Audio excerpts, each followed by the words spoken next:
Con Nicolás Durrié habíamos hecho, junto con Augusto, hace algún tiempo una presentación respecto de conflictos sindicales. Un poco la idea es traer a colación cuál es la situación actual, no solamente del marco normativo, sino también de la realidad de lo que uno vive como abogado laboralista de empresa. Eh, y un poco también, si salen las preguntas, de base aclarar que todas las disposiciones que incorporó el decreto de necesidad y urgencia 70/23 en la actualidad no están vigentes y por tanto no son exigibles hasta tanto la Corte se expida en uno o en otro sentido. Con lo cual lo puedo mencionar cuál era la intención del gobierno en lo que refería al decreto, pero es traer a colación de lo que mencionó antes Nicolás Alonso en lo que refiere a las variables macroeconómicas, que la situación o la negociación colectiva va a ser complicada durante el primer semestre de 2023, porque la mayoría de los sindicatos no cubrió la inflación acumulada del 2023 en el cierre de las paritarias. Van a acelerar los plazos de negociación durante el primer trimestre con tal de hacer un catch-up a lo que han perdido, y la inflación recién, según mostraba Nicolás, cedería a partir del segundo semestre, con lo cual el escenario que se plantea en el primer semestre es de alta conflictividad. A eso hay que agregar que el Ministerio de Trabajo dejó clara muestra de que no va a ser ni va a aceptar ciertas y determinadas conductas conflictivas. Hoy participé de una charla donde estaba el nuevo secretario de Trabajo, el doctor Yacine, donde en reiteradas ocasiones mencionó que ante cualquier situación de violencia, bloqueo, se va a comunicar con la ministra de Seguridad para que aplique el protocolo antipiquete correspondiente, con lo cual se van sumando ingredientes para una muy buena ensalada. Eh, Más allá de todo esto, y les acabo de compartir cuál sería el temario, un poco para refrescar, en la República Argentina hoy vigente tenemos distintas leyes que regulan el conflicto colectivo, fundamentalmente la 14786, que es la que establece la obligación de la entidad sindical de informar al Ministerio de Trabajo previo a iniciar una medida de acción directa la existencia de una situación de conflicto o incumplimiento, de forma tal de que la autoridad de aplicación, Ministerio de Trabajo, hoy Secretaría de Trabajo, tome intervención, cite a las partes y busque una solución que mantenga la paz social durante el tránsito de esta negociación. Habitualmente, como muchas cosas en la Argentina, primero tenemos el conflicto y después tenemos la intervención de la autoridad pública, ya que casi ninguna entidad sindical hace la denuncia previo a la situación de conflicto, sino que se inicia la medida de acción directa y ya sea el sindicato o federación o la empresa es la que posteriormente hace la denuncia ante la Secretaría de Trabajo para que tome intervención. A partir de esa intervención es que se dicta la conciliación laboral obligatoria, que tiene una vigencia en el tiempo, y durante la conciliación laboral obligatoria toda la situación vuelve al statu quo ante a la situación de conflicto. Si hubo desvinculaciones, se tienen que reincorporar el personal con la obligación de pago de remuneración. Si hay una medida de acción directa de huelga, tiene que cesar la misma, continuar las actividades, mientras las partes buscan una solución negociadora a la situación que planteó el conflicto. Otra norma que también regula el conflicto es la 2403 en lo que refiere al procedimiento preventivo de crisis. Acá hay distintas interpretaciones. En lo que refiere a la norma, establece la obligación de iniciar y cumplir con el procedimiento preventivo de crisis cuando la desvinculación tenga razón en cuestiones de fuerza mayor, económicas o tecnológicas. Desde entidades sindicales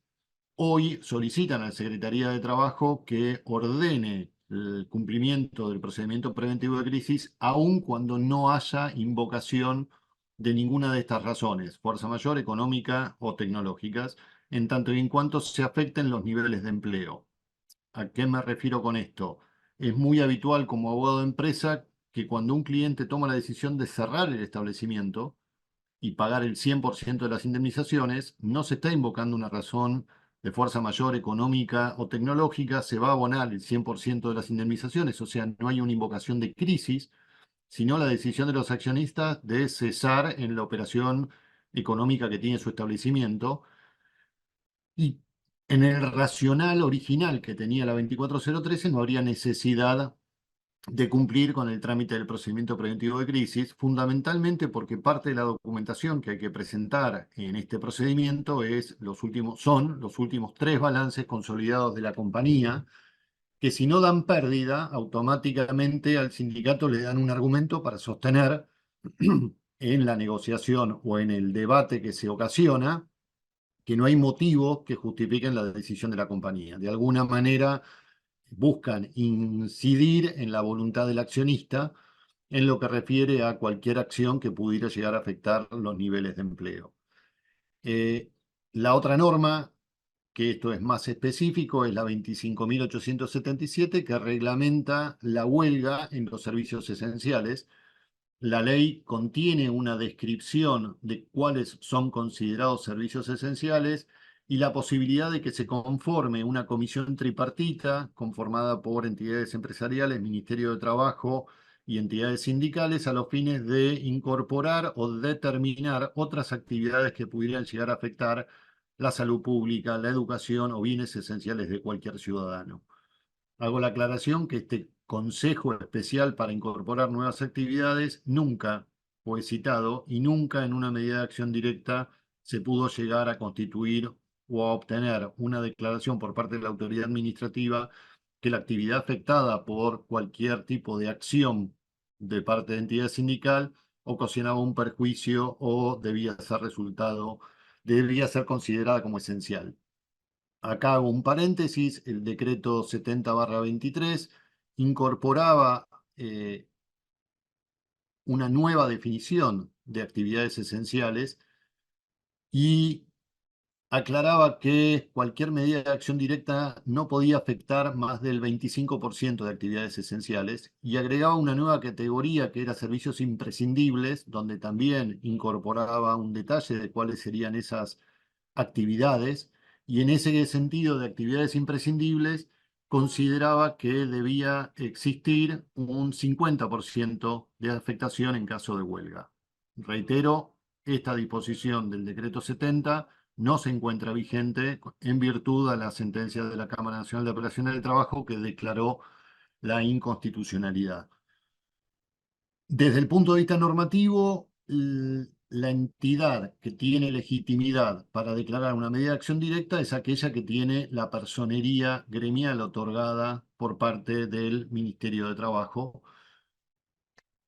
cuestión que también ha sido, de hecho, observada por la OIT y por sentencia de la Corte Suprema, en la cual otorgan legitimidad para representar derechos constitucionales de huelga previstos en el artículo 14 bis a entidades simplemente inscriptas. Y por último, en el marco de un conflicto está la posibilidad de la intervención del Poder Judicial. Yo me voy a referir específicamente a lo laboral, Nicolás Durrié va a hablar de la parte penal, pero hay experiencias en las cuales en el marco de un conflicto la entidad sindical o el colectivo de trabajadores se presenta a la justicia solicitando la declaración de nulidad de cualquier acción adoptada por el empleador, sea desvinculaciones, sea suspensiones que hubieran originado el conflicto, por resultar discriminatoria, por resultar arbitraria o por no haber cumplido con los procesos legales que mencioné previamente. Esto puede llegar a generar que el Poder Judicial ordene la reinstalación mientras se tramita el fondo de la cuestión o que el Poder Judicial cuestione la legitimidad de alguno de los sectores que toman intervención en la medida de acción directa.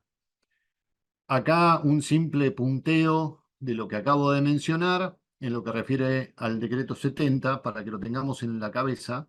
No voy a hacer un análisis valorativo desde el punto de vista político,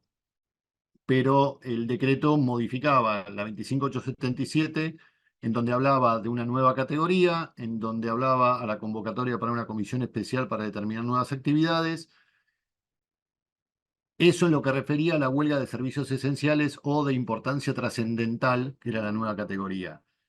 Modificaba también el decreto, la ley 23.551, e imponía la sanción a entidades sindicales que ocasionaran cualquier tipo de afectación o limitación a la libertad de los trabajadores, ya sea ocasionando un bloqueo o una obstrucción, y además establecía que cualquier asamblea o congreso debía realizarse de forma tal de no afectar el normal desenvolvimiento de las actividades o derechos de terceros. Por último, algo novedoso, incorporaba en el artículo 242 de la Ley de Contrato de Trabajo la posibilidad de despido con causa a cualquier empleado que ocasionara un bloqueo, obstrucción o cualquier otra acción que limitara el derecho de otro trabajador de la compañía a desarrollar en forma normal y habitual el cumplimiento de sus obligaciones. ¿A qué me refiero con novedoso? Históricamente nuestra ley de contrato de trabajo no contiene una casuística de cuáles son las conductas que configuren injuria que impidan la continuidad del vínculo laboral, y siempre la causa invocada por por el empleador quedaba sujeta a la valoración o ponderación del hecho particular y de las pruebas producidas que tuviera el juez que interviniera en el reclamo que se formulaba. Acá la ley de contrato de trabajo, en la modificación pretendida por el decreto, directamente incorporaba como justa causa este supuesto.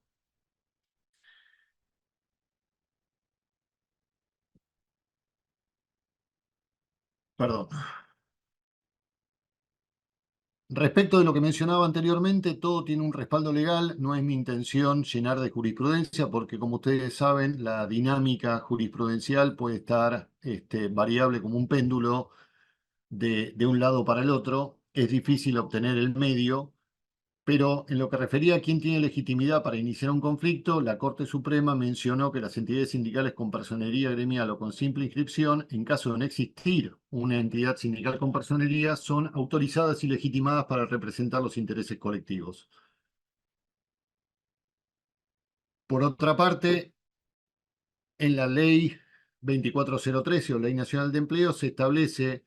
que el Ministerio de Trabajo puede declarar situación de reestructuración productiva de oficio o a petición de parte a cualquier empresa pública o privada que pudiera afectar los niveles de empleo en forma significativa. Tengan presente que esto significa que los plazos de una conciliación laboral obligatoria se pueden extender si el Ministerio de Trabajo, hoy Secretaría de Trabajo, declara la actividad en reestructuración productiva. Ocurrió una sola vez a principios de siglo con la actividad petrolera, que la conciliación obligatoria duró aproximadamente 8 meses. No es algo que uno visualiza con la administración actual como una posibilidad, pero es una herramienta que la entidad sindical puede llegar a solicitar en el marco de un conflicto grave. Y el artículo 98 de la Ley de Empleo es lo que mencionaba anteriormente respecto del procedimiento preventivo de crisis. Acá quiero hacer una aclaración cuando mencioné interpretación, en los últimos meses participé en diversos conflictos colectivos, y el argumento que utiliza la entidad sindical es que cualquier empresa que se quiera ir del país o que desee reducir sustancialmente sus actividades y con ello su fuerza de trabajo, invocando problemas económicos, invocando que los accionistas no pueden retirar dividendos como consecuencia de las restricciones al mercado cambiario, invocando dificultades en el acceso a mercadería importada para poder producir, o lo que fuera, encuadra, según ellos, en causas económicas o tecnológicas. Con lo cual, tener presente que se puede, más allá de la decisión de los accionistas y de que es un derecho desvincular y cerrar una actividad productiva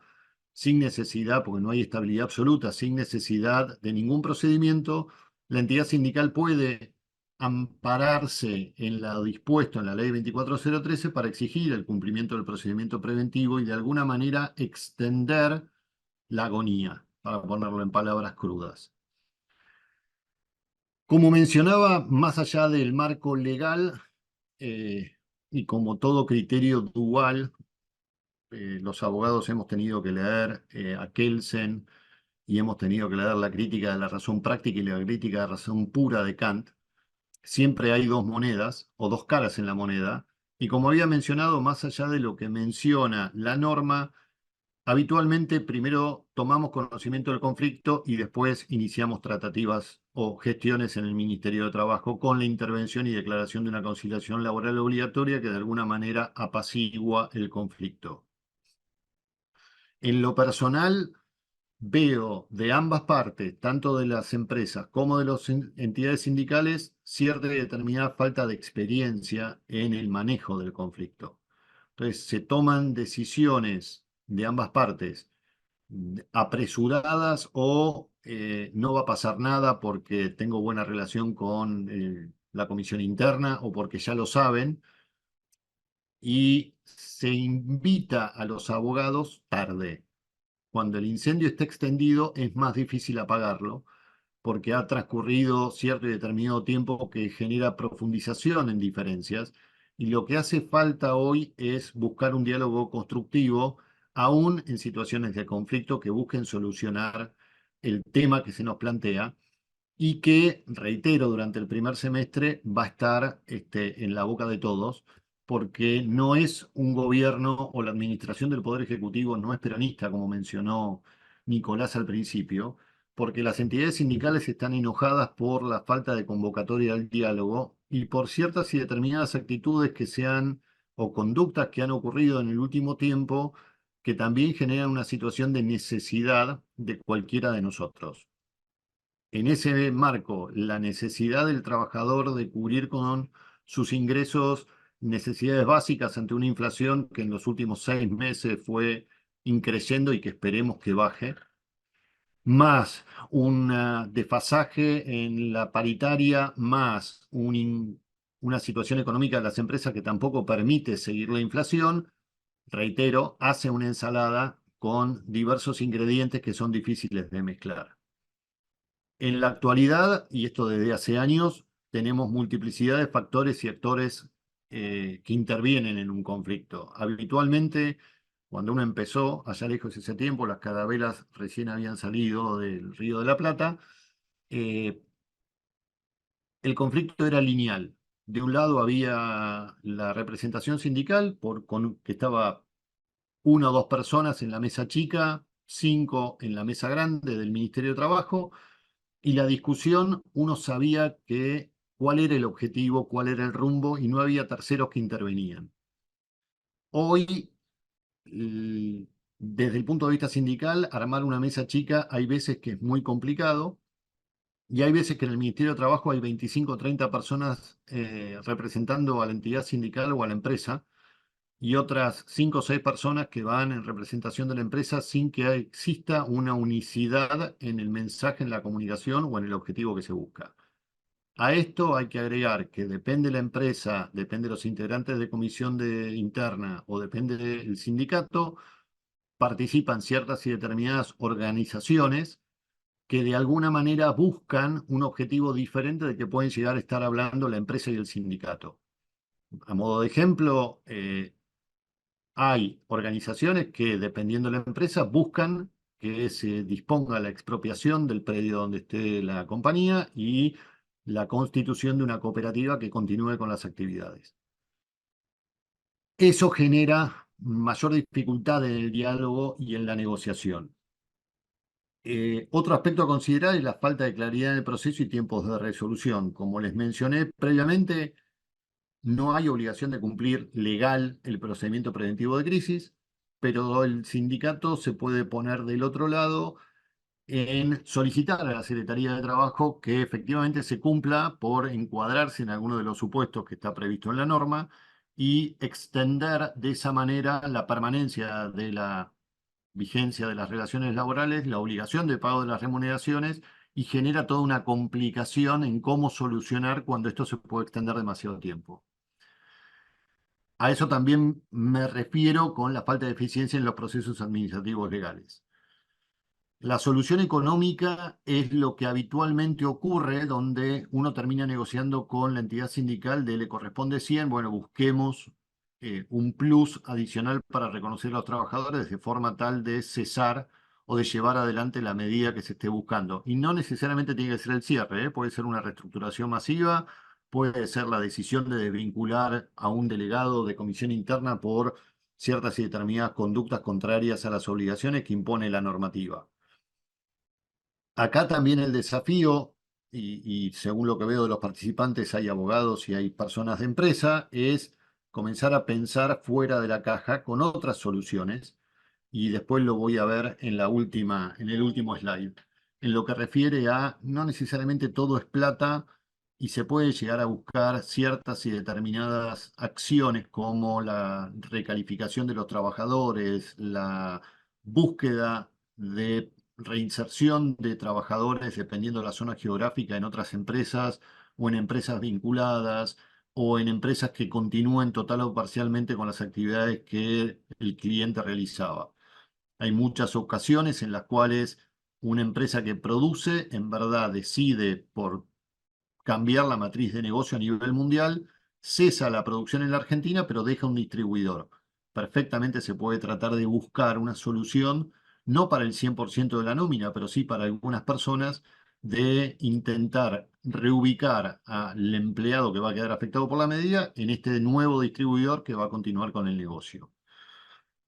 Y otra acción que se puede llegar a buscar, dependiendo obviamente de condición etaria y años de aporte, es intentar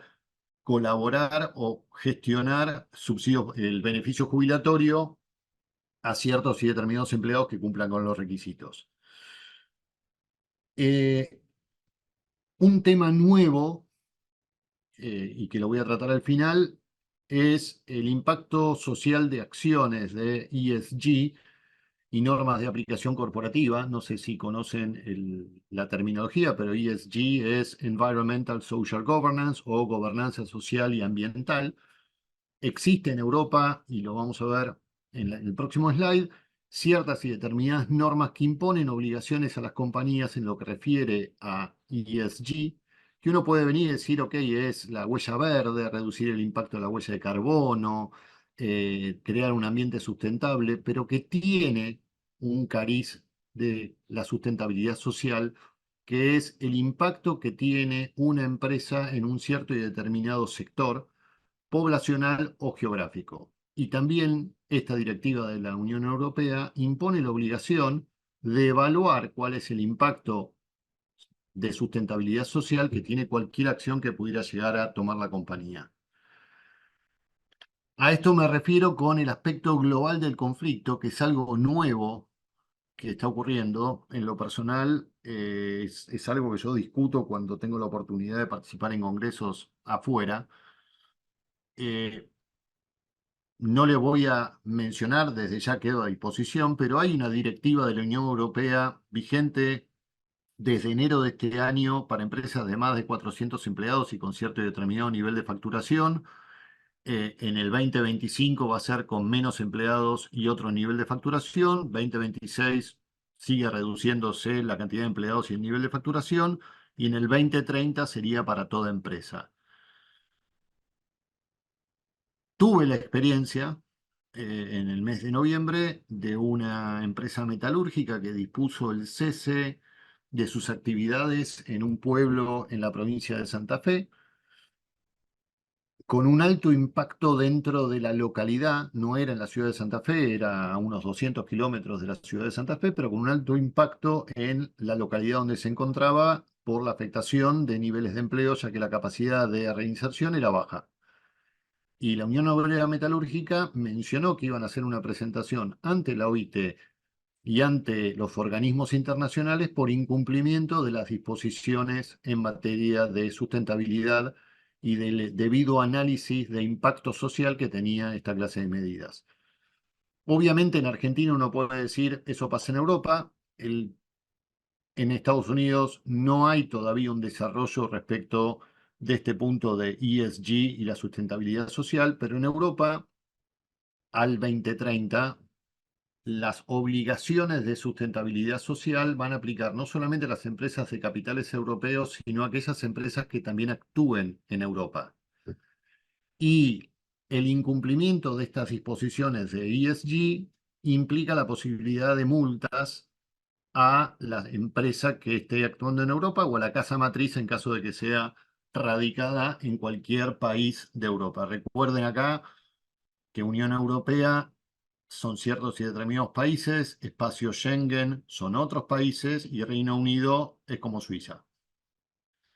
pero solamente para que lo tengan presentes. Pero hay una movida social a nivel global de comenzar a preocuparse por el impacto que la globalización está trayendo en niveles de empleo. Y a esto, si quieren, le sumo entre paréntesis el impacto que la tecnología y la inteligencia artificial va a tener en los niveles de empleo. Entonces, hay toda, o empieza a haber toda una tendencia de ver de qué manera atenuar o morigerar los efectos de la globalización en lo que refiere a ciertas y determinadas actividades por la pérdida de competitividad por cuestiones económicas o por razones meramente capitalistas, como así también la recalificación de ciertas y determinadas actividades que se verán impactadas en el corto o mediano plazo, incluida la abogacía, como consecuencia de la inteligencia artificial. Este punto del aspecto global lo traigo a colación y me quedan 6 minutos, si mal no calculé, porque es importante para que ustedes conozcan que en el marco de un conflicto, hoy ya no están hablando solamente de la normativa argentina, sino que también uno tiene que abrir los ojos a los accionistas si están en el extranjero. En este sentido, la sugerencia en el marco de un conflicto, sea pequeño, sea grande, sea en una jurisdicción, sea a nivel nacional, es que pensemos para diseñar cuál es el mejor plan de trabajo, cuáles son las acciones, cuáles van a ser los protagonistas, cómo diseñar los objetivos, cómo va a ser la estrategia, cómo manejar los plazos, que es un poco, y esto está grabado, así que lo pueden ver después, es evaluar la jurisdicción competente. No es lo mismo hoy estar en la Secretaría de Trabajo de Nación que en el Ministerio de Trabajo Provincia. Diseñar la estrategia de conflicto, si vale la pena llevar al conflicto, evaluar acciones para atenuar cualquier costo económico que tenga un bloqueo, que tenga un desalojo, que tenga eh, cualquier acción que pudiera llegar a afectar intereses de la compañía, tanto patrimoniales como personales, evaluar tiempo y plazos que puede llevar al conflicto y el costo que esos plazos o esos tiempos también insumen. Agrego esto de el impacto exterior, o sea, que de repente se globalice el conflicto porque la compañía no solamente tiene operaciones en Argentina, sino que también tiene operaciones en otros países y que de repente el conflicto, si toma cierta y determinada dimensión, pueda llegar a afectar a esos países y buscar la mejor manera de manejar la crisis.